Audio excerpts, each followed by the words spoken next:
Armando, ¿no me habías dicho que no tenías hambre? Sí, pero ahora me apetecen 3 hamburguesas, 2 de patatas y un café con helado.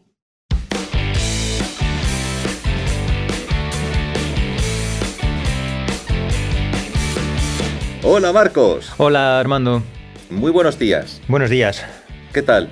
Bien. Bien. Bien, pues Sí. muy bien. Sí, hoy quizá incluso más cómodo que otras veces. Sí, me alegro. Marcos, en el capítulo anterior, que aún no se ha publicado y que puede que dé lugar a 2 capítulos porque fueron más de 2 horas y pico de darle a la sin hueso, me parece que te quedaste con ganas de plantear más preguntas. Sí, Podemos ampliar entonces el tema que veníamos tratando. lo que pasa es que no lo he repasado todavía con suficiente atención Ajá. como para recordar cuáles habían sido esas preguntas que me habían venido a la mente hacia el final. El asunto es que en el episodio anterior, en la grabación anterior, yo cometí un error aquí con mi programa de grabación Ajá. y lo corté bruscamente en un momento en el que Armando estaba hablando y antes de que acabase su exposición de lo que estaba diciendo en ese momento y antes de que pudiésemos concluir el episodio, ¿no? Y cerrarlo de una manera pues más o menos concluyente, valga la redundancia, ¿no? Y mientras él estaba hablando, a mí se me estaban ocurriendo cosas que preguntarle, ¿no? Y claro, en ese momento las tenía claras, pero como han pasado pues un par de semanas casi, y como digo, no he repasado el episodio con la atención necesaria para recordar las preguntas que me habían venido a la mente, pues no sé si ahora es un buen momento para intentar improvisarlas. Recuerdo que estábamos hablando de los lobos Sí. al hilo de la conversación que estábamos teniendo sobre la conciencia y tal, y se me habían ocurrido preguntas que tenían que ver con eso, ¿no? Con lo que estabas diciendo en ese momento tú de los lobos, y de hasta qué punto una persona era persona o podía llegar a ser persona criándose en una manada de animales, por ejemplo, ¿no? Y ya te digo, se me habían ocurrido cosas que preguntar, pero ya no me acuerdo. Vale. Sí quiero decir, aunque bueno, no sé si tiene mucho sentido que lo diga en este episodio, porque cuando se publique este, ya se habrá publicado el anterior o los anteriores, y ya se sabrá si al final acabamos publicando uno solo o si conseguimos dividirlo en varias partes. Pero Ajá. bueno, vea, ya lo digo, ya como se me ha ocurrido. Venga. No sé si en este caso, aunque era larguísimo, estuvimos casi 2 horas y media hablando, no sé si me será fácil convertirlo en varios episodios que tengan entidad individual. Porque iba todo como muy enlazado, ¿no? Cada cosa que íbamos diciendo Bueno. iba muy enlazada con la anterior y no sé, casi tengo la tentación de publicarlo todo en un único episodio, aunque quede Sí. excesivamente largo. No sé, ya veré. Pero... Vamos a hacer un Jordi Wild. Sí, un Joe Rogan o alguno de estos. Vamos a hacer un Jordi Wild, pero de los cortitos, de 2 horas y pico nada más. De los cortos, ¿no? De los cortos para él. Qué curioso. Bueno, de todas maneras siempre se puede cortar por lo sano y meter un to be continue y ya está. Sí, a ver si encuentro sitios donde ese corte pueda estar justificado, ¿no? Que no haya un corte brusco en cada una de las separaciones entre episodios, ¿no? Que podamos justificarlo porque en ese momento se haya completado una idea o haya algún tipo de transición que lo permita. Pero, Marcos, puedes meter como un sonido de frenazo de coche, de derrape. Y de to be continue. Bueno, sí. Y ya está. Vale. Vale. Oye, Marcos, ¿qué? Hablando del tema de persona, me gustaría dejar a un lado el tema de los animales, por ahora, y el tema de la persona de la que estábamos hablando en el capítulo anterior. Quisiera plantearte una cosa, a ver qué me dices al respecto. Porque el tratamiento que yo estaba dando al tema de persona en el capítulo anterior podía dar pie a que uno pudiera considerar que según el grado de evolución que proporciona una sociedad o una cultura determinada, o de desarrollo que proporciona una sociedad o una cultura determinada, habría personas, por decirlo así pronto y mal, más incompletas y personas más completas, ¿no? Sí. Y eso podría llevar a cierta forma de supremacismo. Sí. Es una posibilidad. Y ahí es donde yo quería incorporar el siguiente tema de reflexión para hilar con el capítulo anterior. Y es, claro, entendiendo persona como un proceso de culturización, porque hemos distinguido persona de el individuo humano, que es un hecho biológico, el hecho de la persona sería, vamos a decirlo así, contingente o accidental. Y que se basa en la distinción entre sustancia y accidente es una posibilidad, o hoy estoy muy disperso, Marcos, me vas a perdonar. No, no te preocupes. El problema que veo yo ahora mismo es que te oigo bastante mal. Vaya, Te oigo con muy poca nitidez. De momento te lo he entendido todo, pero es posible que en algún momento se me escape algo. Entonces, bueno, vale, si hay algo que vea que no entiendo, te lo pregunto, ¿vale? Pero vale. si por lo que sea, si en algún momento ves que lo que yo respondo o replico parece no tener relación con lo que tú me acabas de decir, es porque a lo mejor alguna palabra o alguna frase se me ha escapado y no lo he entendido bien, ¿vale? Vale. Tampoco me lo tengas en cuenta. Hoy vamos a dar por hecho que estamos los dos dispersos y que podemos meter la pata en cualquier momento. Vale. Vale, distinción entre sustancia y accidente. Sustancia y accidente, ¿vale? Claro, y la consideración que se dé a la sustancia y la consideración que se dé al accidente, para lo cual hace falta que exista otro sujeto que es el que hace esa consideración. Y eso abre un melón muy, muy, muy, muy, muy gordo. ¿Qué quieres decir con otro sujeto? Un sujeto al margen de la sustancia. Lo voy a ejemplificar de la siguiente manera. Un sujeto al margen del grupo. Hay un grupo A y hay un vale. grupo B. ¿Vale? Vale. En ese caso, grupo A y grupo B, como son humanos, comparten la sustancia biológica de ser individuos del género Homo sapiens sapiens. Hasta ahí, bien. La consideración de persona es el producto de un proceso de culturización, de lo que ocurra en esa sociedad en ese momento y lugar determinados. ¿No? Bueno, esa es una posible definición de persona. Es decir, ¿de qué forma eres persona? ¿De qué forma eres persona? Es decir, individuo del género Homo sapiens sapiens, el hecho biológico, luego lo accidental es de qué forma eres persona, porque serás persona de alguna manera. Uh-huh. Serás persona de alguna manera. Vale. Bien, ahí se abren varias posibilidades. Claro, tú, dentro de una comunidad, a menos que seas autocrítico o hayas desarrollado un espíritu autocrítico con respecto a ti mismo y a tu comunidad, vives en tu comunidad, haces las cosas que hacen los de tu comunidad y ya está. Si no has tenido contacto con nadie del exterior, vives tu vida. Simplemente vives tu vida. Sí. Pueden surgir conflictos, puede haber problemas, puede haber, por supuesto, no tiene por qué ser algo netamente estático, puede haber cierto dinamismo, pero más o menos vives dentro de los márgenes de tu comunidad. Si llega alguien de fuera que tiene un desarrollo tecnológico, científico, intelectual, sociopolítico, voy a usar la palabra que ya nos va a meter en el conflicto, Sí. ¿vale? Superior, vas a decir, ¿no? Un superior, esa es la palabra. Una situación superior, la persona de fuera puede tener una serie de categorías que puede aplicar a la hora de interpretar qué es lo que tiene delante. Si esa persona considera que lo que tiene delante es un individuo del género Homo sapiens sapiens, como lo es él, llega a la conclusión lógica, racional, de que lo que tiene delante es un individuo del género Homo sapiens sapiens, como lo es él. Punto. Eso ya está. No va a decir esto es un animal, esto no es como yo, no es un humano, es otra cosa. No, no. Esto es un individuo del género Homo sapiens sapiens, como lo soy yo. Eso lo dice basándose exclusivamente en consideraciones biológicas. En ese caso, sí. Vale. Si tiene la capacidad suficiente como para entender que lo que tiene delante es a efectos biológicos igual a él, pues llega a esa conclusión. Vale. Es decir, tiene una idea de lo que es la especie humana y dice, esto que tengo aquí es un individuo de mi misma especie. No es otra cosa, es un individuo de mi misma especie. Luego, llega la siguiente fase. Puede considerar, pero esta persona que tengo aquí, porque como vive en una comunidad, en una cultura, se ha hecho persona de una determinada manera, lo que estas personas hacen está por debajo de lo que hacemos nosotros. Habría que discutir por qué, de qué manera, en qué sentido, bajo qué parámetros. Conduce a otra reflexión. ¿Qué hago con esa comunidad? ¿Perdón? Claro, la siguiente reflexión es, si la comunidad que llega es objetivamente superior en determinados parámetros, a la comunidad con la que se ha encontrado, bien, llega el momento de pensar qué hacemos con ellos. Opción 1, no tocarlo. No tocarlo, dejarlo como está.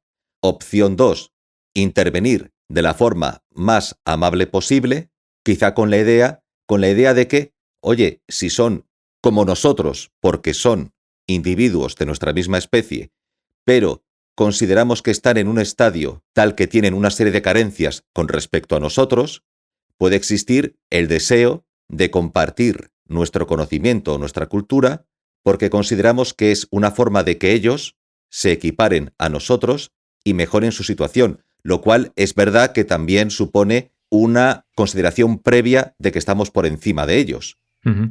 Pero no por estar por encima de ellos tenemos que actuar, vamos a decirlo así, con maldad Ujú. o aprovecharnos, sino simplemente vamos a compartir nuestra cultura con ellos porque pensamos que es un gesto de amabilidad, dado que nosotros nos consideramos mejores en determinados parámetros que ellos. Si compartimos esa cultura, los atraeremos y elevaremos su nivel de vida o su nivel de conocimiento o esos parámetros que nosotros consideramos que en nuestro caso, esos parámetros están por encima de ellos. Vale. Ujú. Otra posibilidad es que los que llegan piensen que no pertenecen al género humano, que son animales evolucionados con apariencia humana, pero que no son netamente individuos Homo sapiens sapiens, y por lo tanto puedes disponer de ellos como te dé la gana, como lo harías con un animal. Otra posibilidad es que tú digas, vale, estoy por encima de ellos en determinados parámetros, pero no creo que ellos puedan igualarse a nosotros nunca, o no creo que ellos merezcan igualarse a nosotros, o puede que a lo mejor su situación, la que están viviendo, es inherente a que, si bien son individuos del género Homo sapiens sapiens, están en un estadio de evolución, vamos a decir, evolutivo biológico antropológico inferior al nuestro de alguna manera, de manera que no hay forma de que a través de un proceso de culturización o educación estos individuos lleguen ni siquiera a parecerse a nosotros. Están naturalmente enclaustrados en su situación y por lo tanto podemos disponer de ellos como queramos. O uno puede incluso llegar a pensar, y esto ha ocurrido en la historia, este grupo está naturalmente enclaustrado en esta situación porque Dios no les ha elegido. Entonces puedo disponer de ellos como quiera. Son pecadores por naturaleza porque viven de esta manera, y dispongo de ellos como quiera. O pueden pensar, bueno, son individuos del género Homo sapiens sapiens, se les puede educar, se les puede formar, pero se va a hacer para instrumentalizarlos en provecho nuestro, de alguna manera. Ujú. Esto conduce a otra reflexión y creo que ya es lo último para dejar paso al debate. Llega la comunidad que entra en contacto con otra comunidad humana y dice, bueno, los consideramos inferiores y vemos a ver cómo evolucionan, pero hasta que no alcancen determinado grado de desarrollo que consideremos equiparable al nuestro, podemos disponer de ellos como queramos. Es decir, te lo tienes que ganar. Hay otra posibilidad. Uf. Hay otra posibilidad. Desde el momento en que llegamos, nuestro orden político-jurídico se traslada a ellos. Nuestro orden político-jurídico se traslada a ellos. Sabemos que es complicado, dado que hay una distancia entre lo que nuestra historia y nuestro proceso de desarrollo que ha dado lugar a este orden político-jurídico, una distancia entre eso y lo que te encuentras al llegar al otro grupo, pero inicialmente aquí lo tienes. Tú estás sujeto a las mismas leyes, los mismos derechos y obligaciones que tenemos nosotros. Obviamente va a haber problemas por la disociación que existe entre unos usos y costumbres o unas normas y otros usos y costumbres y otras normas, otros comportamientos. Pero el derecho está puesto ahí, las instituciones están puestas ahí.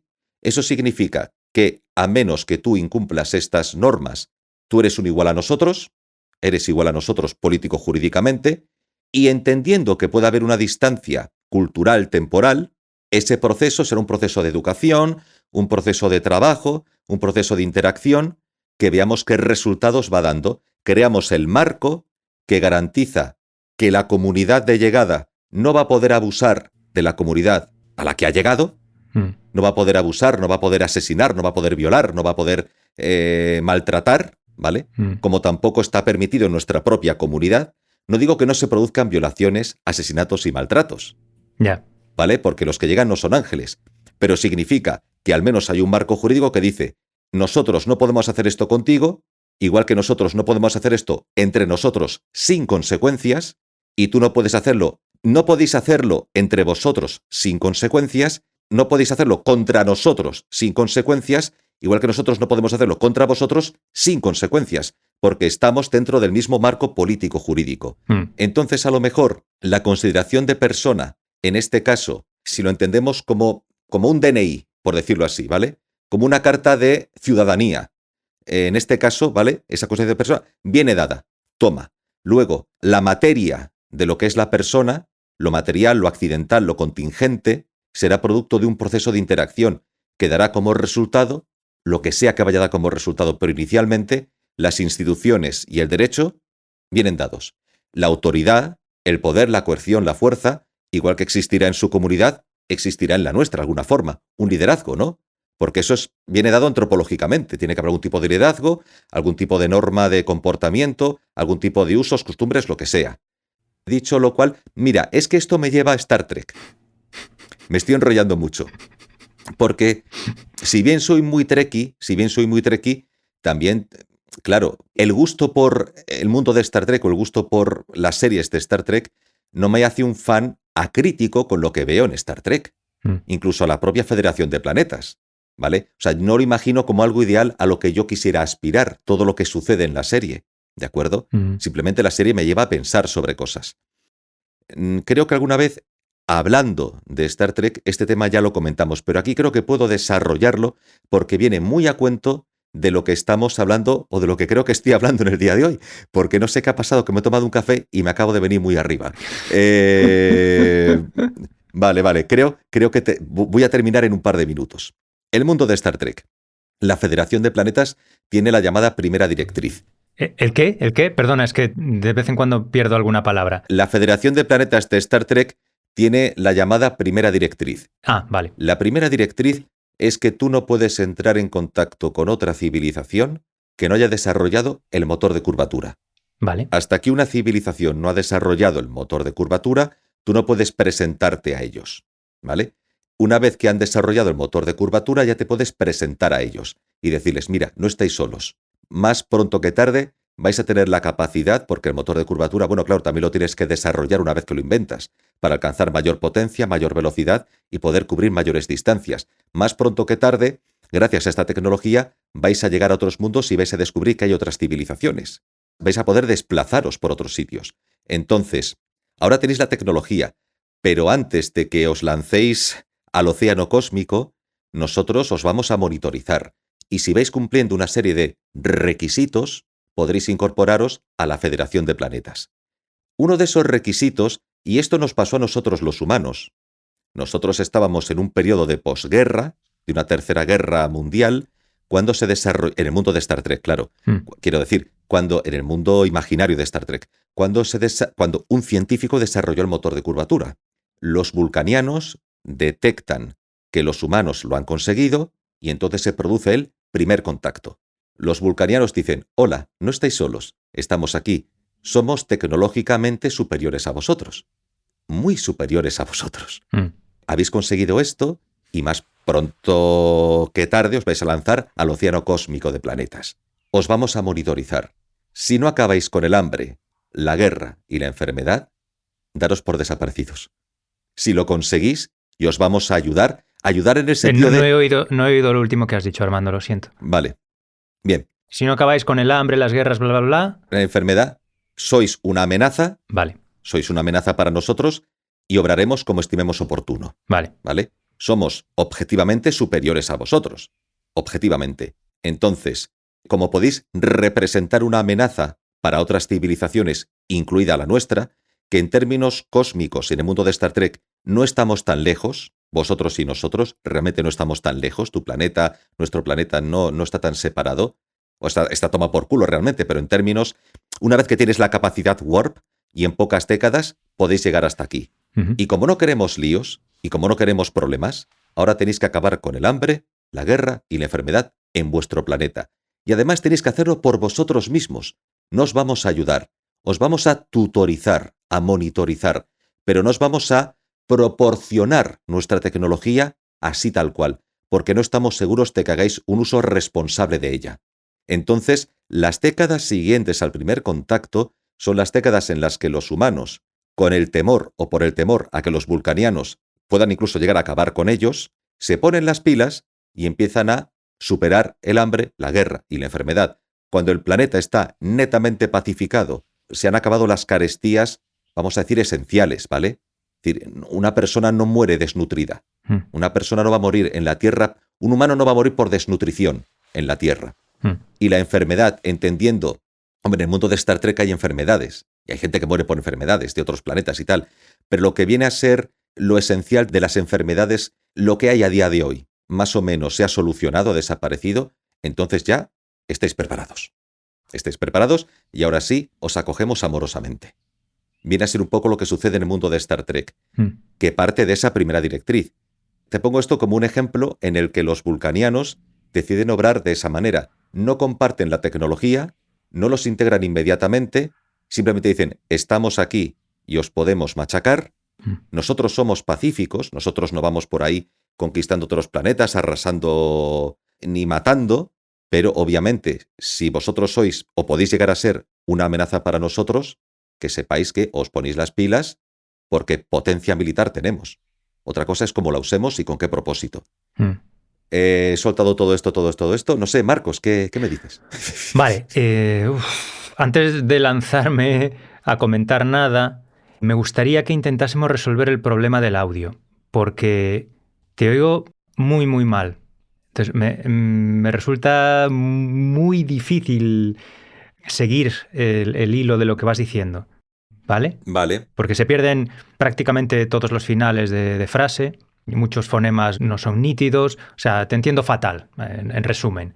Entonces, a ver si podemos resolverlo. Pero me imagino que la recepción en este caso viene del móvil.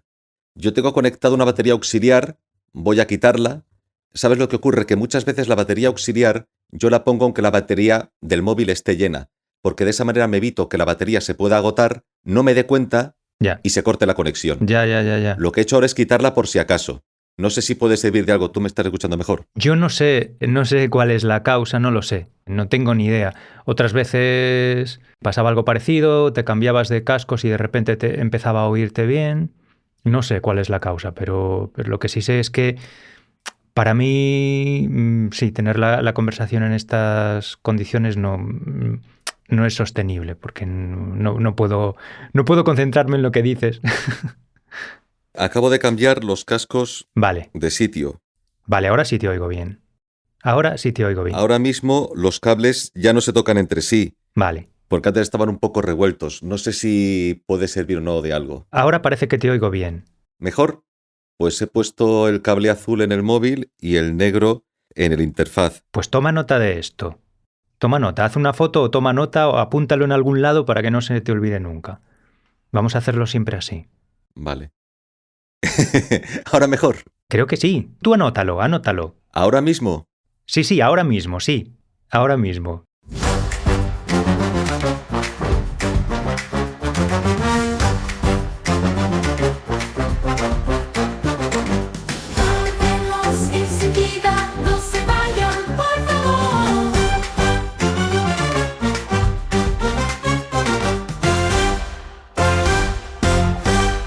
Bueno, queridos followers, tuvimos un pequeño inconveniente técnico que ya ha sido resuelto.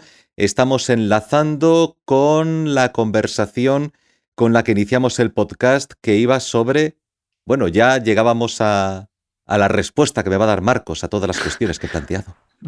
Madre mía, no sé ni por dónde empezar ni qué decir. A ver, bueno, todas las posibilidades que has planteado tú tienen como condición que la civilización o que el grupo visitante tenga una fuerza bruta superior al grupo visitado. O sea, que tenga una superioridad militar que le permita imponer su cultura o su estilo de vida o sus leyes, ¿no? Porque tú puedes llegar como grupo visitante que se cree superior, ¿no? Puedes llegar a un sitio y decir, bueno, como nosotros estamos más desarrollados que vosotros, a partir de ahora os vais a atener a nuestras normas, pero el otro grupo puede no estar de acuerdo y si es más, bueno, no sé si decir más bruto, sino o si es superior militarmente o más agresivo, a lo mejor presenta resistencia y a lo mejor tiene la capacidad incluso de borrarte a ti del mapa. Si esa situación se puede dar. Pongamos, por ejemplo, los pueblos bárbaros con el Imperio Romano, ¿no? Mm. Entonces, Esa situación se perdón, puede dar. dime. Esa situación se puede dar. También es posible que el primer contacto, bueno, pues sea de un grupo reducido de visitantes, pero muy, muy reducido. Claro. Y que se los carguen, que no salgan vivos de allí. Y que se los carguen y que no salgan vivos de allí. Y hasta que se los coman y no salgan vivos de allí. Es que, fíjate qué curioso, porque estás planteando el tema del Imperio Romano frente a los bárbaros, pero también hay una situación que atañe a pueblos del norte de Europa y que ya no depende del Imperio Romano Occidental, que ya ha desaparecido, sino que depende del Imperio Carolingio, ya estamos en el siglo IX, y que tiene que ver con los normandos y con los que llamamos los vikingos del norte de Europa, y estamos hablando de un proceso de contacto que no se dio o se dio tangencialmente durante el Imperio Romano, ya siglos 9-10 en adelante. Pero de proceso de primer contacto, proceso de evangelización, proceso de, podemos llamarlo romanización, aunque ya no existe el Imperio Romano, un proceso de romanización que podíamos llamar también proceso de civilización. Claro, civilizaciones son ambas, pero civilizaciones ¿cómo? ¿De qué manera? ¿Esto a qué venía? No, venía a que Sí, todas las posibilidades que habías planteado necesitaban claro, la superioridad militar del grupo visitante. claro, porque en el caso del Imperio Romano, lo que llega es una fuerza militar que dice, hola, y en el caso a lo mejor de los siglos 9 y 10, lo que tienes es a misioneros. O sea, tienes a un grupo de franciscanos o no, tienes a un grupo de dominicos que llegan a las Highlands o que llegan al norte de Finlandia y dicen, hola. Ya, sí, a lo mejor los puedes convencer también con tus buenas artes oratorias. Venimos con la palabra de Dios. Claro. Digo, bueno, pero... y a ver qué pasa. Claro, primero tienes que convencerlos de que tu Dios merece la pena, ¿no? De que... Bueno, Claro. y el caso es que a lo mejor, yo no sé, porque estoy suponiendo o elucubrando realmente, ¿se los comen? No digo que se los coman. No salen vivos de ahí, los matan, los sacrifican o algo parecido, y entonces a lo mejor pues un emperador carolingio recibe noticias de qué ha pasado y dice, no, ahora aquí lo que van a llegar son las tropas. Claro, ya, sí, puede ser. Claro, puede ser. Empezamos bien, empezamos de buenas, pero si me dices que de ahí no sale nadie con vida y no hay noticias, ahora ya van allí 2 embarcaciones o 2 destacamentos de soldados para ver qué es lo que pasa ahí, porque a lo mejor hay que... Claro. No, hay que imponer esto por la fuerza. ¿Por la razón o por la fuerza? A lo mejor antes de tener siquiera la oportunidad de poder explicarles a los visitados lo que es una persona y por qué tu nivel de persona es superior al suyo y ellos están obligados o deberían alzarse hasta el nivel de persona que nosotros venimos a imponerles, pues a lo mejor antes de todo eso no tienes más remedio que zurrarles, ¿no? Para convencerlos de que empiecen a hacerte caso.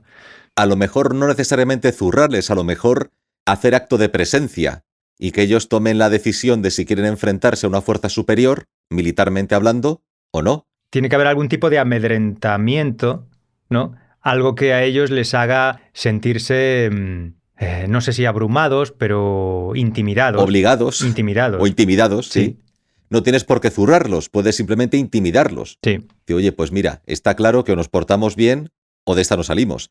Ahora, también ten en cuenta que a lo mejor ese deseo de evangelizar o incluso de trasladar una presencia militar o iniciar algún tipo de contacto, de relación diplomática, también se podía deber a que eran inicialmente estos grupos del norte de Europa los que hacían escabechinas en el no tan norte y en el sur de Europa. Sí, también, claro. Claro, asaltos, racias, piratería, asaltos a ciudades costeras. Entonces, bueno, a lo mejor dices, bueno, hay una opción que es ir con toda la fuerza militar, otra opción que es asimilarlos, en este caso a lo que se entiende como el proceso civilizatorio occidental de la época, que es la cristiandad de la Europa occidental, también en la oriental, pero en este caso en lo que atañe a la occidental, la cristiandad, y de esa manera por lo menos incorporarlos a unas coordenadas con las que, no digo que no vaya a haber guerras, porque hay guerras entre nosotros, entre los reyes cristianos, y tan cristianos es uno como es el otro, y hay conflicto. Mm. Pero por lo menos incorporarlos a unas coordenadas que nos permitan entendernos de una forma, por lo menos, ecuánime en algunos aspectos. Y de esa manera, pues hombre, lo que era a lo mejor un grupo de tribus o una especie de rex o rey o jefe tribal, pues ya es un rey a la europea, por decirlo así. Ya se incorpora al contexto de los reyes cristianos occidentales, bajo una serie, no solo la religión, sino aspectos a lo mejor político-jurídicos, donde no digo que no vaya a haber conflictos territoriales, pero ya es de otra manera. Claro, eso se consigue o a través de intimidación, como decíamos, ¿no? Ujú. O a través de algún tipo de admiración. Es decir, Esa es otra. Claro, no lo hemos planteado. Tienes razón, Marcos. Ujú. o sea, que el grupo Que no hace falta. Que nos había gustado. que el grupo cambiante vea algo en el grupo cambiador que le inspire admiración y que le inspire a intentar parecerse a él o hacer algo para parecerse a él, ¿no? Sí. Y otro mecanismo podría ser intercambio, bueno, trueque cultural o trueque comercial. Es decir, yo tengo algo que a ti te interesa y tú tienes algo que a mí me interesa, trabajamos juntos y nos vamos cambiando mutuamente. Eso también puede pasar, ¿no? Sí. Dentro de lo que sería la corriente del egoísmo racional, ¿para qué te voy a destruir si puedes producir algo ya antes y mejor que yo o en más cantidad y no me complico? Dame de lo que tú produces, que yo te doy de lo que yo produzco, y mientras no haya una situación de conflicto provocada por otra causa, Claro. nos mantenemos así. Eso puede suceder. Mi pregunta ahora es, en caso de que sí surja conflicto, ¿cómo se resuelve eso? O sea, ¿se resuelve Claro. de forma que hoy gano yo, mañana ganas tú, o de forma que quede claro que uno de los dos bandos es el más poderoso y en caso de conflicto se va a imponer la voluntad del más poderoso?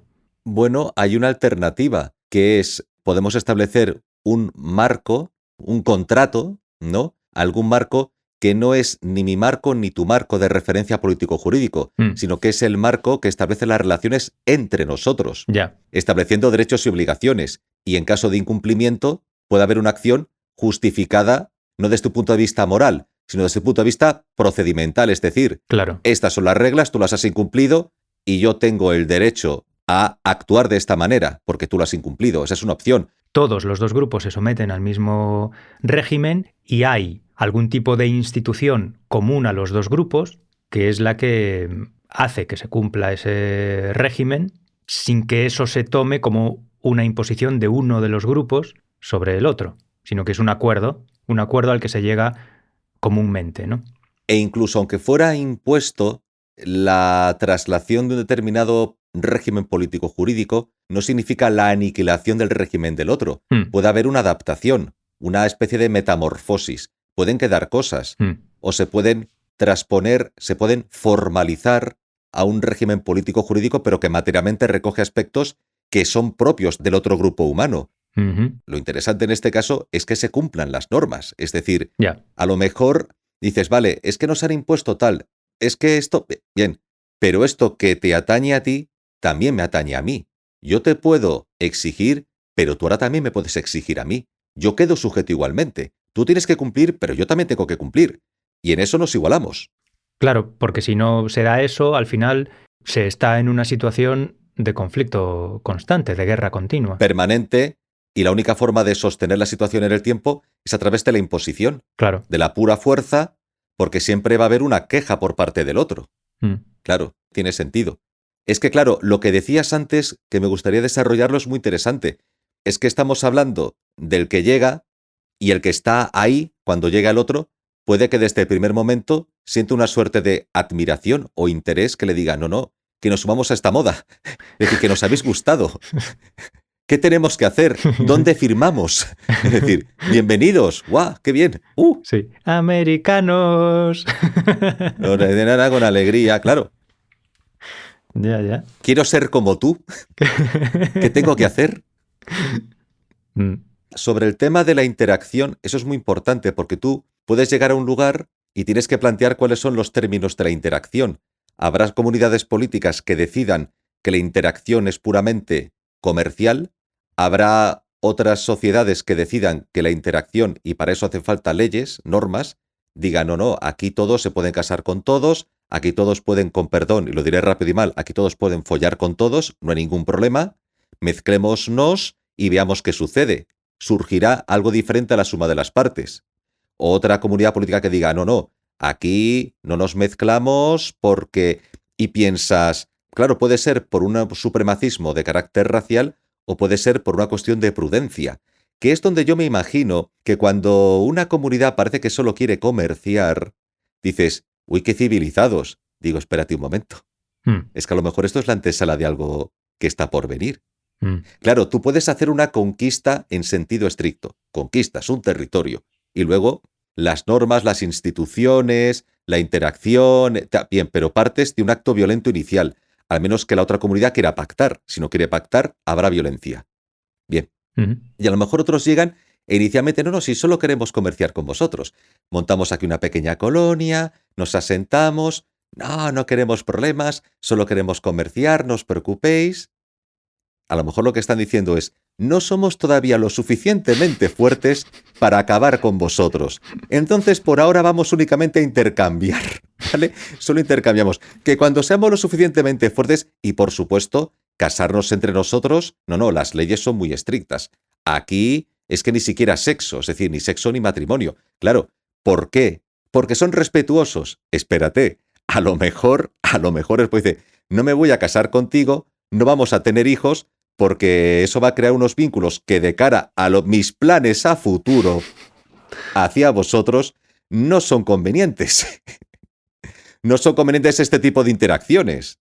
Es que, claro... También puede ser que la reticencia a mezclarse parta de unas creencias religiosas, ¿no?, del grupo, que les obliguen a mantener la pureza étnica, ¿no? Sí.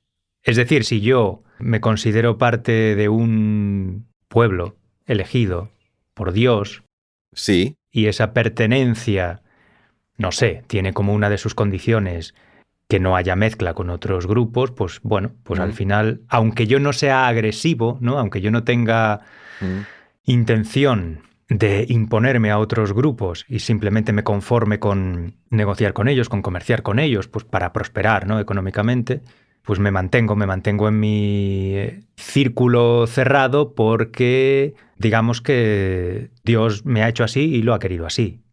No quiere que haya mezcla. No sé, es una hipótesis. No sé si esto existe en la realidad, pero quiero decir que el hecho de que no quiera mezclarme no me parece que implique necesariamente un plan para imponerme a otros. Hombre... Puede ser simplemente o puede ser racismo, simple racismo, o incluso recelo a la contaminación, ¿no?, por parte de otros grupos. Sí, puede ser que te consideres parte de algún tipo de estirpe o de linaje que no puede ser contaminado por otro grupo porque se perdería algo así como una especie de esencia, ¿no? Claro, eso. Y por eso no te mezclas. También puedes considerar que tú eres eso, pues tan puro que si ves a una persona que consideras que estás en un estadio de desarrollo inferior, si te mezclas, a ver si te va a pegar algo y no vas a ser tan maravilloso. Retrocedes en la escala de la evolución, sí. Retrocedes en la escala de la evolución, de alguna manera. Puede ser. Claro, eso lleva a una pregunta. Lo que ocurre es que este tema ya lo hemos tratado, quizá no saldríamos de la línea principal con la que estamos trabajando hoy. Pero, ¿qué fue antes el huevo o la gallina? Es decir, ¿pudo ser ese sentimiento religioso traspuesto a la ciencia, mejor dicho, a una pretensión científica, el origen de la antropología racialista? O sea, la antropología racialista es un error, es un error intelectual, un error de interpretación de la realidad, es decir, aplicando una rigurosa metodología científica, se llegan a unas conclusiones que son el producto de un error científico, un error de interpretación de la realidad, pero con una pretensión científica honesta, o lo que llamamos antropología racialista, es el producto de la transposición interesada de determinadas ideas que pueden tener origen teológico, camufladas para darles una justificación dentro de lo dice la ciencia. Me parece razonable suponer que quizás sea una combinación de las dos cosas, que a lo mejor conscientemente sea lo primero que has dicho tú, ¿no?, un error científico, pero que parte de una voluntad sincera de hacer ciencia y de llegar a la verdad, pero que inconscientemente eso tenga como fundamento un tribalismo que es consustancial prácticamente al Homo sapiens, ¿no? Ya, pero eso lleva a la siguiente reflexión.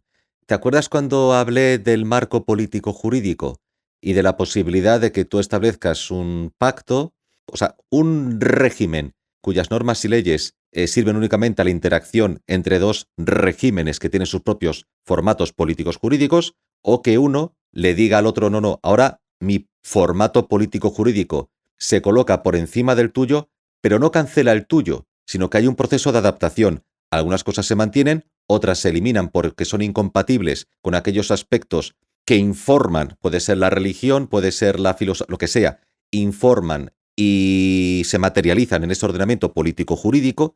Algunas cosas se pueden mantener y otras no. Determinados usos y costumbres, determinadas normas se mantienen, no hay problema. Incluso hay un equivalente en nuestra sociedad, por lo tanto, si está en la mía, ¿por qué no va a estar en la tuya? Otras a lo mejor no están en la mía de ninguna manera y no las aceptamos, ya tienen que desaparecer de la tuya. Y la ley viene a aplicarse para que esa cosa suceda. Es decir, esto no es que sea pecado, es que es ilegal. Sí. Que yo lo considere pecado no quita que desde la construcción jurídica hay un sistema que funciona como un mecanismo, hay instituciones, bien, es decir, hay jueces, hay un mecanismo en el que ambos dos estamos integrados. Y es verdad que uno podría pensar que para mí, aparte de que es ilegal, es pecado, o lo he legalizado así porque yo lo considero un pecado, y por eso lo he convertido en ley. Puede ser, pero al menos hay un cuerpo, hay una arquitectura, ¿no? Y los dos estamos sujetos a esa arquitectura. Eso es un escenario. Hay otro escenario en el que una persona puede únicamente, siguiéndose por esos criterios religiosos, meramente religiosos, e incluso interpretando arbitrariamente lo que él estima que es una idea de justicia o de cumplimiento de cómo se debe actuar únicamente siguiendo criterios religiosos sin arquitectura formal legal, aplique determinados castigos o sanciones a una persona que a lo mejor incluso no aplicaría ni para sí mismo. Porque no están sujetos. Como no están sujetos al mismo marco político-jurídico, yo tengo que decidir si tú haces algo, cómo actúo contra ti. Si hay un marco político-jurídico o algún tipo de pacto, incluso el pacto, ya no el pacto, es decir, ya ambas comunidades viven bajo un mismo marco político-jurídico, que es una mezcla del que llega y del que ya estaba ahí. En mayor o menor medida, aunque se entiende que va a prevalecer el del que llega, ¿no? Pero ambos dos quedan sujetos. Eso genera, claro, es que es un escenario diferente al de una persona que tiene que tomar decisiones acerca de qué hace con otro, y en vez de que exista una arquitectura que establece, pues, garantías judiciales, lo que llamamos, o sea, una sociedad civilizada donde hay una serie de elementos, garantías judiciales, un procedimiento, un juicio, unos testigos, unas pruebas, esto se estudia, ¿no? A que simplemente una sociedad decide que va a actuar sobre otra y a lo mejor sobre criterios meramente religiosos y de interpretación más bien subjetiva de quien toma la decisión, pues deciden hacer una barra basada. Me he perdido un poco porque hemos pasado... Vale. Sí, hemos pasado primero de hablar del choque de civilizaciones, por decirlo así, ¿no? O de la convivencia de civilizaciones al racismo científico y luego otra vez de golpe a lo anterior. Sí, porque entonces, dije que me iba a salir un poco, pero ahora lo voy a retomar y además lo voy a armar todo para que cobre sentido. Vale, entonces lo que yo planteaba antes era la posibilidad de que el racismo científico, ese del que hablabas tú, tuviese buenas intenciones, pero acabase en una equivocación, ¿no? No, es que me he expresado mal. No es que tenga buenas intenciones. Simplemente hay un grupo de personas que recaban unos datos, los organizan según unos parámetros y dicen, bueno, pues si este es el resultado de mis observaciones, me sujeto al resultado de mis observaciones porque son estas. Claro, con buenas intenciones me refiero a describir la realidad tal como es. A la intención, al propósito de describir la realidad tal como es, tal como se le presenta al científico de forma estudiada de forma objetiva. Tras una recopilación de datos, sí, claro, entiendo que la forma en la que una vez que los organizo parece que cobran mayor sentido es esta. Eso es.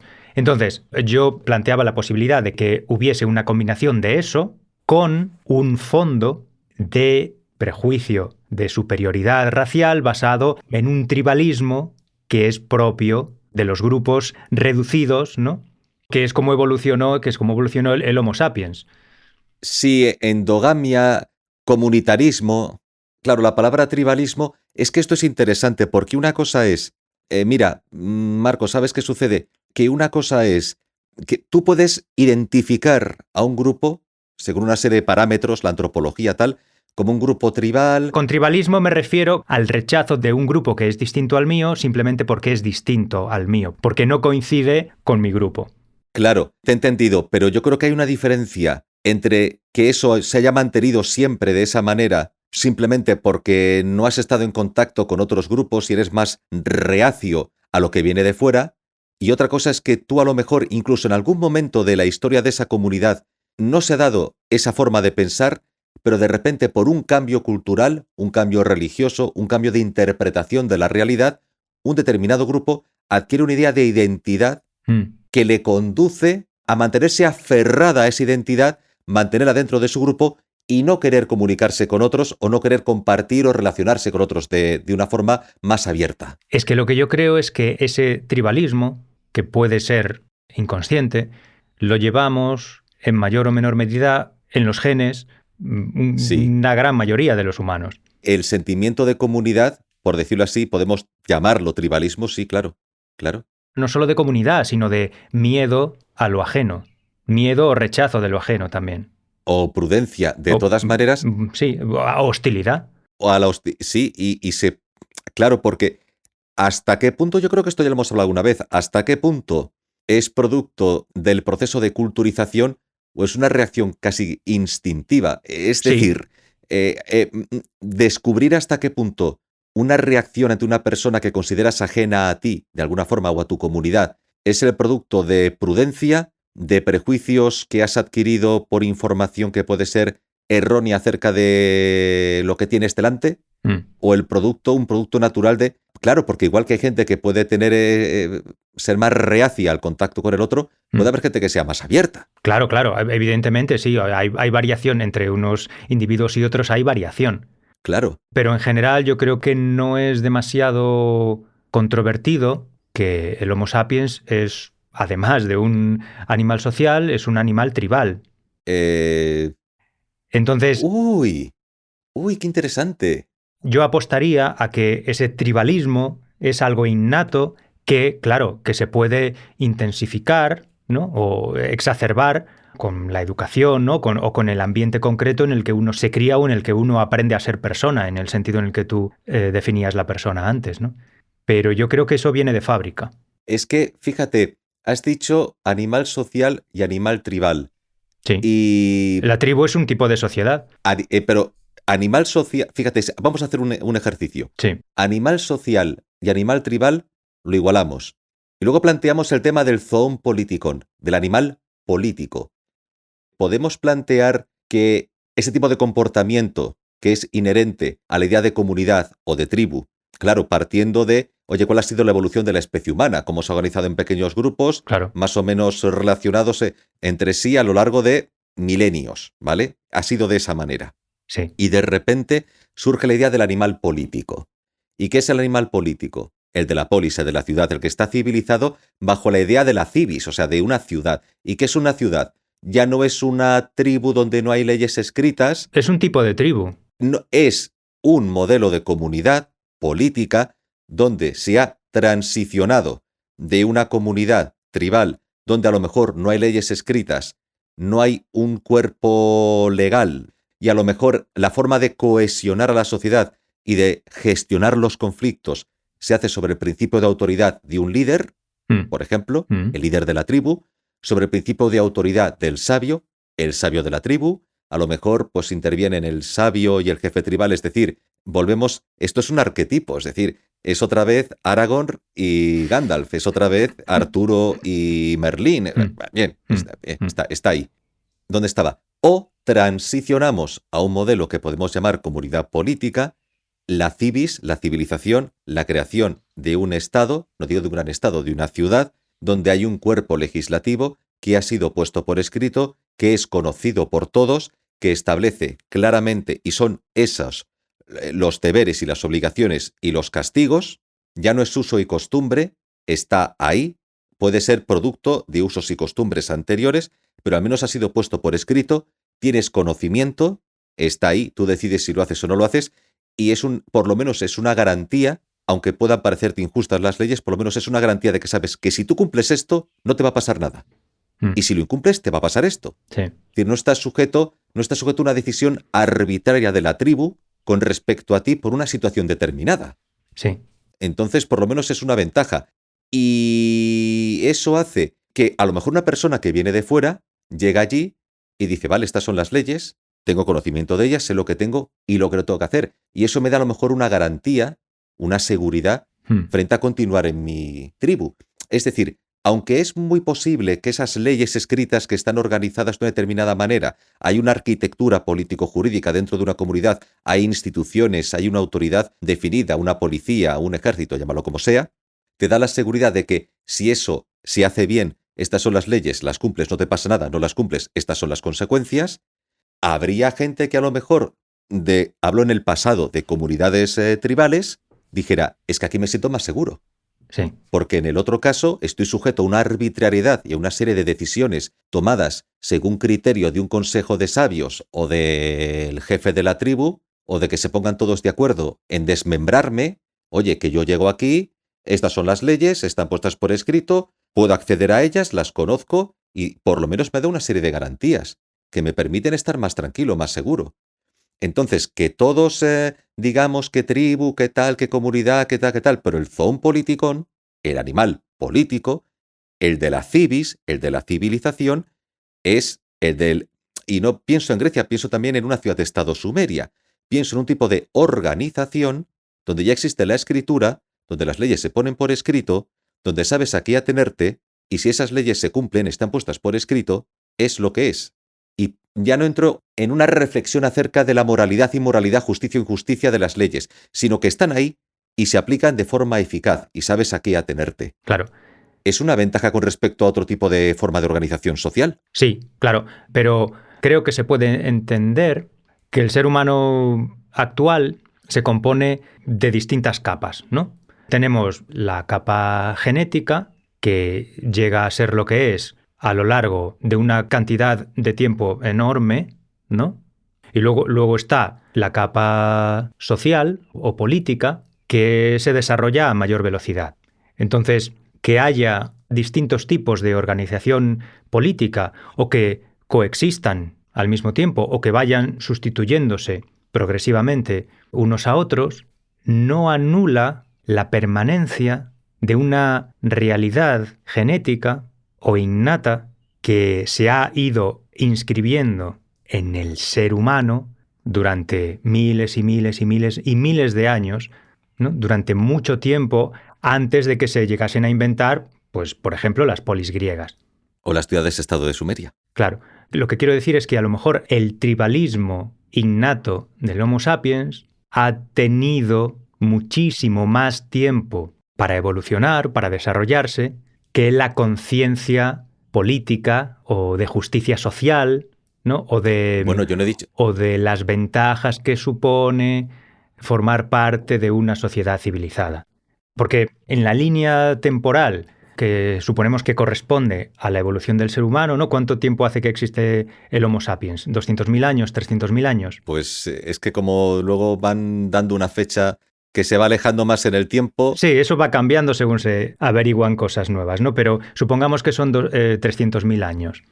Claro, las polis griegas son un segmento, o sea, aparecieron ya muy al final de esa línea temporal, ¿no?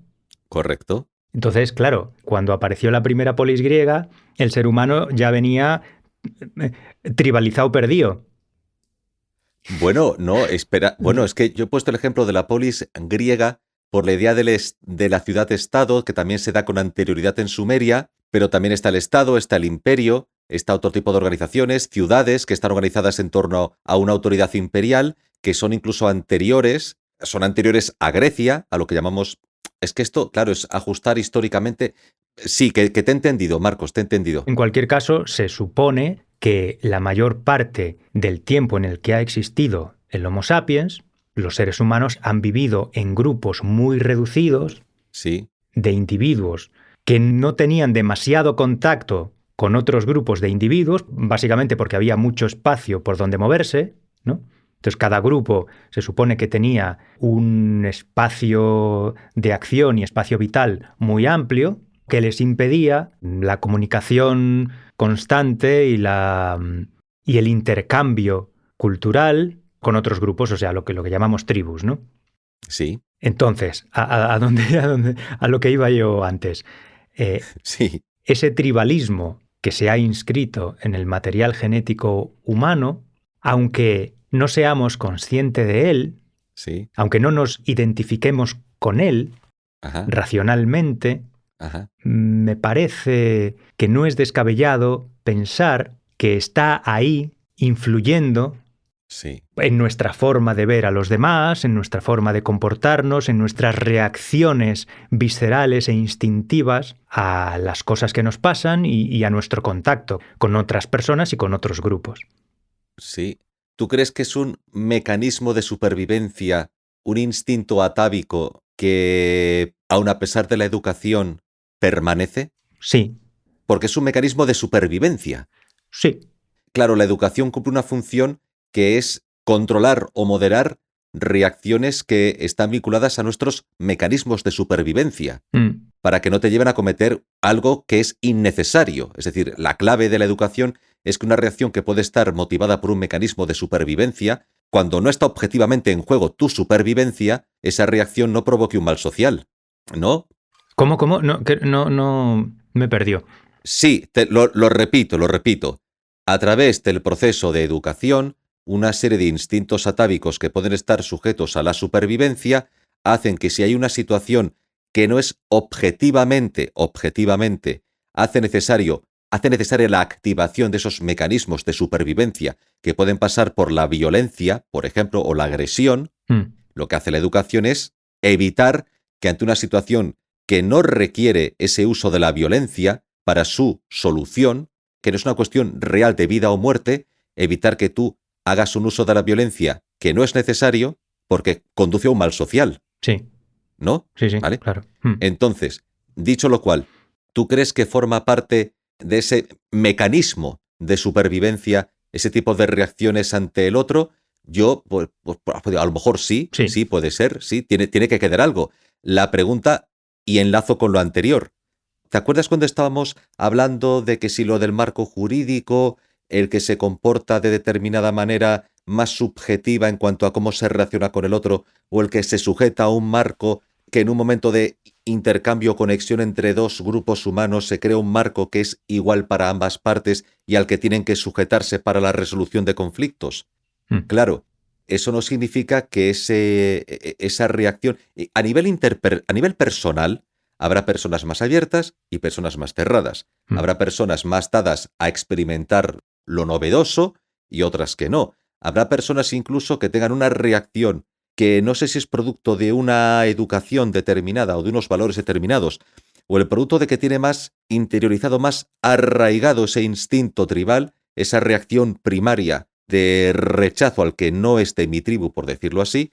Ahora, si hay un marco, sabes a qué atenerte. Incluso puedes tener esas reacciones, pero estás obligado a actuar de esta manera. No puedes, justificándote en esa reacción visceral, actuar con violencia o con rechazo frente al otro. No, claro. Lo cual no significa que igualmente en un marco tampoco te pueda obligar el Estado a vincularte con quien no quieres, que esa es otra. Es decir... ¿A qué? Perdón, ¿a vincularte con? Sí, entiéndeme lo que quiero decir. Es que no te he oído, el final de la frase. Un marco puede decir, tú te puedes relacionar con quien te dé la gana. Te pongo un ejemplo. No se puede preestablecer que si tú eres del grupo A y tú eres del grupo B, no te puedas casar o no puedas tener, por ejemplo, relaciones sexuales. Otra cosa es una distancia cultural. Puede ser religiosa, puede ser a lo mejor por un prejuicio racial o cultural o religioso que dos personas no interactúen entre sí. No se casen, por ejemplo, o no formen una familia. Te pongo este ejemplo. Pero la ley lo que dice es, no preestablece nada. Si tú quieres hacerlo, puedes hacerlo. Claro, hay un modelo, unión civil, ¿no? Incluso para un puesto de trabajo. Que que si tú quieres hacerlo, puedes hacerlo. Que no hay nada que te lo impida, en definitiva. Sí. O una autoridad que te lo impida. Pero claro, plantea luego la siguiente cuestión. igual que no te lo prohibimos, tampoco te lo podemos imponer. Salvo que haga daño a un tercero. Salvo que tu comportamiento basado en esos prejuicios perjudique a otros. Pero ¿imponer de qué manera? Entiéndeme. No imponer, Una cosa es, impedir que tus prejuicios instintivos o fruto de una educación determinada. perjudiquen a una persona inocente. Ya, pero fíjate, tú has dicho tus prejuicios instintivos. Hemos hablado de lo que es ese instinto atávico de carácter tribal que nos ha condicionado durante miles de años de avance de la humanidad, ¿vale? Pero yo creo que a menos que una persona pertenezca netamente a una sociedad que podemos identificar como tribal atávica, una persona se ha hecho persona de alguna manera dentro de una sociedad ya más o menos organizada políticamente. Tiene algún orden civilizacional, por lo menos en el mundo que conocemos. De alguna manera sucede así. Sí. Entonces el rechazo, aparte del instinto, se puede deber más a la educación, que no digo que no influya porque ya lo hemos hablado, se puede ver más a una cuestión de educación o de desconocimiento que a una reacción instintiva atávica grupal que se puede, bueno, que también está ahí. Y lo que hace el marco jurídico trasciende. El marco jurídico trasciende el aspecto instintivo, trasciende el aspecto de la educación, porque la educación que una persona puede recibir, permíteme terminar, porque te veo ya, la educación que puede recibir una persona de una familia del primero B puede ser distinta a la educación que recibe una persona del tercero A, forman parte del mismo bloque, están en el mismo distrito y forman parte de la misma ciudad y del mismo país. Pero la educación que recibe una persona del primero A difiere de la educación que recibe una persona del tercero C. Como consecuencia de esa diferencia en cuanto a la educación, la forma de relacionarse con otros de uno difiere de la forma de relacionarse con otros que tiene el otro, lo cual no significa que estén sujetos al mismo marco jurídico, de manera que una cosa es la opinión que tú tengas y otra cosa es lo que no puedes hacer en tu relación con otra persona. Uh-huh. De manera que cuando se forma la polis, se forman las leyes, se forma la arquitectura, se establecen los marcos jurídicos, ¿hasta qué punto esos marcos jurídicos son responsables de que si no puedes evitar que la gente piense como le dé la gana, por lo menos puedes impedir, al menos entendiendo como lo esencial del marco jurídico, que esas sensaciones, esas opiniones, no devengan en comportamientos que resulten primero en agresión o en violencia, que es la idea fundamental, esencial, y luego vamos a las ideas secundarias, que es me he sentido dañado, me has afectado psicológicamente, que también es una forma de maltrato, por supuesto, aparte de la agresión física. Creo que me estás tratando peor porque consideras que como yo soy de este grupo no me estás tratando de esta manera. Eso ya es... Lo otro es muy objetivo, es si no hay agresión, que no haya agresión. Ya está. No violencia, no coerción, no agresión, ya está, punto. Eso es objetivo. Y lo otro ya entra dentro de un plano mucho más discutible que tiene que ver con cómo me siento considerado, cómo me siento tratado, y cuando hay una ley, si la ley se aplica igual para todos, punto pelota. Si es el caso, por ejemplo, de un contrato de trabajo, si tú cobras exactamente el mismo sueldo y tienes el mismo horario, estás cobrando el mismo sueldo y tienes el mismo horario. Otra cosa es que diga una persona, pues yo es que me siento especialmente tratada de aquella manera, o especialmente tratado de aquella manera, y eso ya es otro ámbito. Sí. Otro ámbito. Pero lo que tú estabas diciendo que es objetivo, es decir, aquí, por ejemplo, ¿no? Aquí la ley es que no se ejerce violencia contra alguien sin que medie provocación, por ejemplo, ¿no? Por ejemplo, por poner un ejemplo de norma, de norma objetiva, ¿no? A ver, es que depende, porque la ley española, la verdad es que en ese sentido... No es por referirme a leyes concretas de sitios concretos, sino por imaginarme un ejemplo que podríamos considerar pues una ley objetiva, ¿no? Es por usar un ejemplo que me permita hablar de la diferencia entre lo objetivo y lo subjetivo de lo que estabas hablando tú. Para llegar a determinar una ley objetiva o un conjunto de leyes objetivas, tenemos que utilizar también algún criterio. Es decir, es que objetivas, claro, pero objetivas no estoy diciendo que sean perfectas, universalizables, maravillosas, angelicales, omnipotentes. Sino que dependen de un acuerdo, o sea, dependen de un acuerdo que todos firman, ¿no? Objetivas se basan en que al menos, casi, mira, vamos a vincularlo a la ciencia. Significa que es mensurable, cuantificable de una forma que es incontestable. Es decir, si yo te suelto un sopapo, eso, si es visto por un testigo o hay prueba forense de que se ha producido, es que se ha producido. Ya, que se ha producido es indiscutible, pero Pero es algo que es cuantificable, mensurable. la decisión de si ese sopapo es bueno o malo, perjudicial o beneficioso, parte de criterios éticos. No parte de criterios matemáticos. Ya, pero ahí quería establecer la distinción entre lo objetivable y lo que es más difícil de objetivar. Al menos en el caso de la agresión es algo bastante bien objetivable. Es decir, sucede, hay testigos, ha habido violencia, alguien la ha iniciado, hay que ver por qué la ha iniciado. Una persona, claro, puede ser ofendida y puede actuar con violencia ante una ofensa verbal. Queda a juicio de un juez determinar que si usted recibe una ofensa verbal, lo que tiene que hacer es denunciar que ha recibido una ofensa verbal y no actuar con agresividad. O un juez puede decir, mire, el derecho al honor ha hecho que esta persona haya tenido una reacción violenta, entiendo que hay una serie de atenuantes y voy a ser más, bueno, puedo incluso hasta eximirle de responsabilidad. Pero que concedamos mayor gravedad o que decidamos que tiene mayor gravedad la ofensa física que la ofensa verbal, perdón, la agresión física que la agresión verbal, parte de un criterio ético que dictamina que el daño físico es más grave que el daño moral. O que el daño psicológico, quiero decir, ¿no? O que al menos Es más fácil de medir el daño físico que el daño psicológico. Eso es lo que quieres decir tú. lo que digo es que es enormemente complicado a la hora de legislar sobre las relaciones humanas. Es mucho más complicado mensurar, cuantificar determinados aspectos que otros, Ya. lo cual no significa que se deban ignorar o no tener en consideración. Si el objetivo principal de que una sociedad política se perpetúe en el tiempo y funcione es reducir lo más posible la violencia dentro de la comunidad política, porque si no, no se sostiene, si están todos a mamporros con todos, pues mira, siendo prácticos, no están trabajando, no están formando familias, no están siendo productivos, entonces si están en una especie de... Eso no es una sociedad, eso es una guerra civil, no sé ni eso, o sea, no sé lo que es.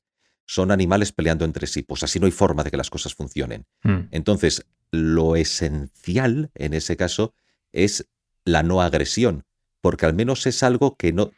Es preferible, por encima de cualquier otra consideración, evitar la agresión. Y si la agresión se produce, ya queda a criterio del régimen político-jurídico, del régimen legal, queda a criterio la respuesta a esa agresión, si ha sido proporcional, desproporcionada, innecesaria, si ha habido ensañamiento, o mira, si te agreden, haz lo que te dé la gana, es decir, usa todos los medios a tu alcance, haz lo que estimes oportuno, que no va a haber consecuencias.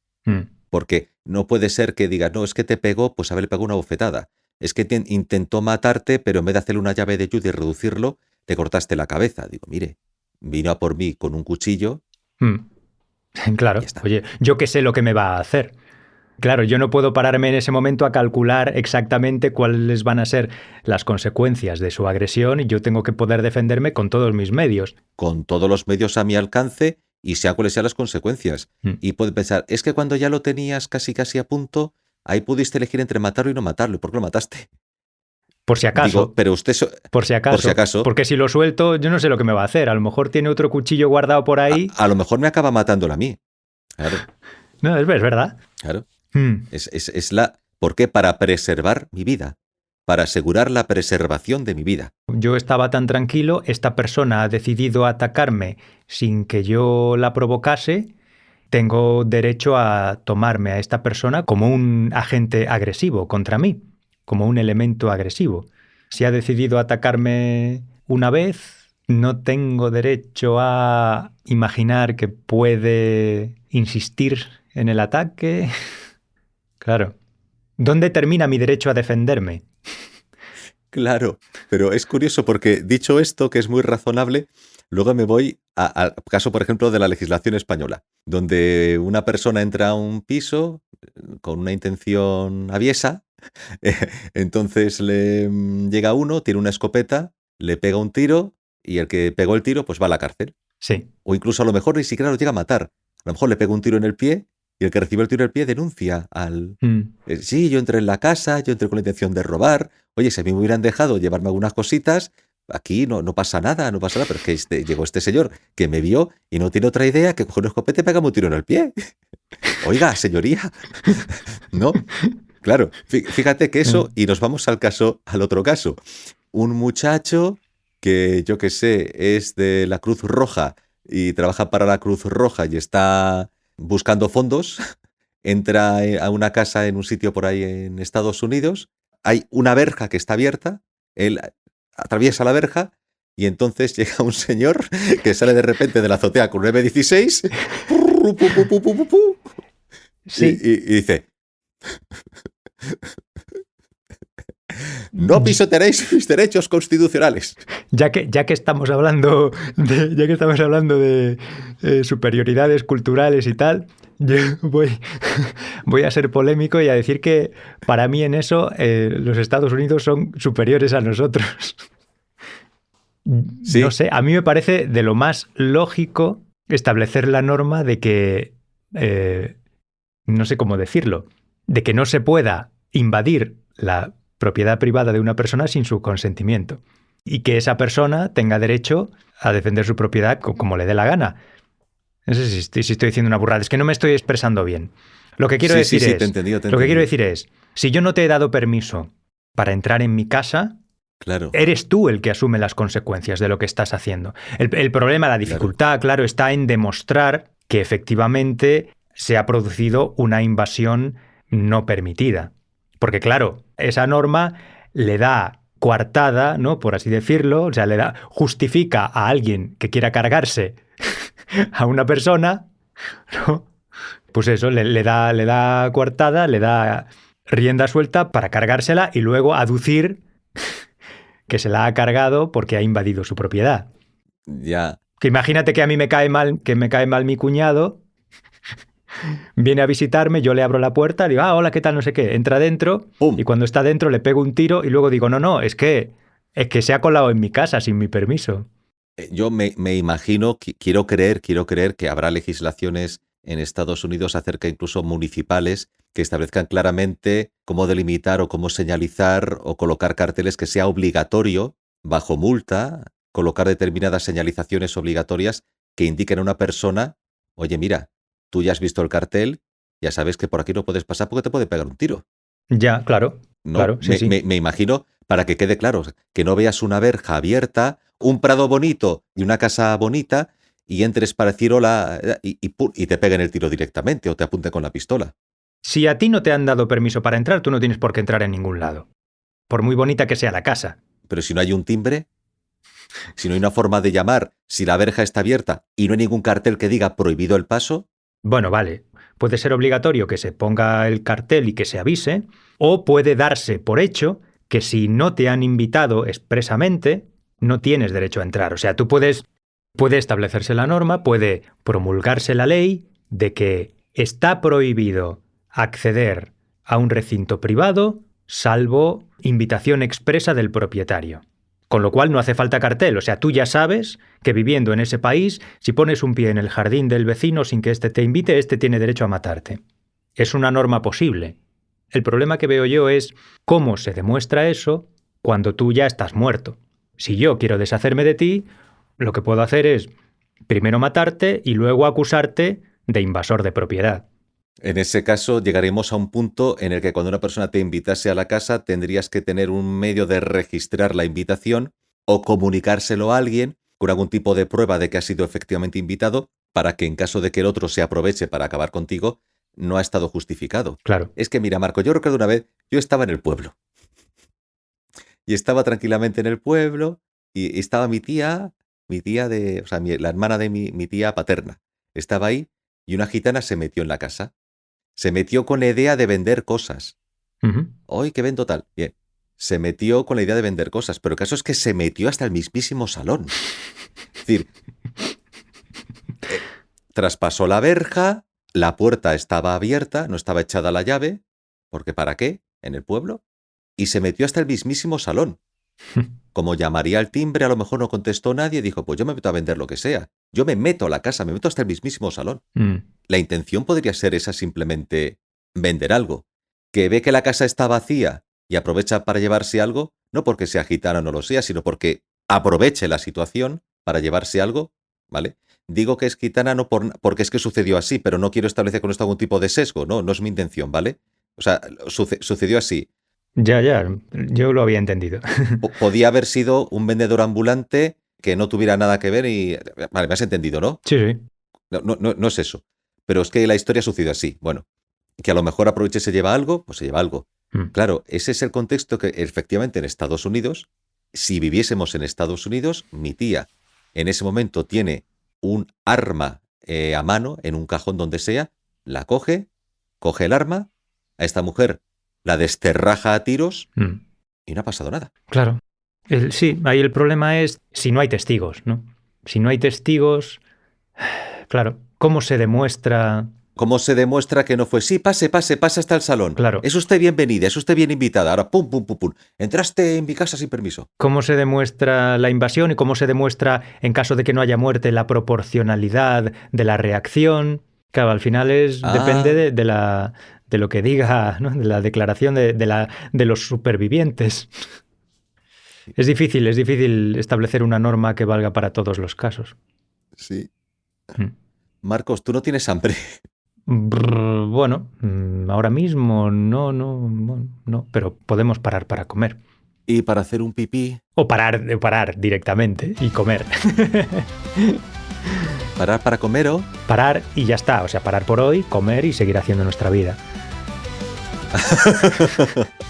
¿Tú no te ves con ganas de...? Es que yo creo que si paramos para comer, yo ya luego sigo haciendo mi vida porque tengo que hacer cosillas por aquí y tal. Va a ser más difícil. Visitantes no invitados que te observan desde un plano superior. Agresivos visitados que te pueden dar pa'l pelo y con dolor. Invasores amiados o invadidos, sometidos, qué sé yo. Cambiadores y cambiados, obediencia, toque o asimilación. Las leyes se cumplen, las normas nos unen.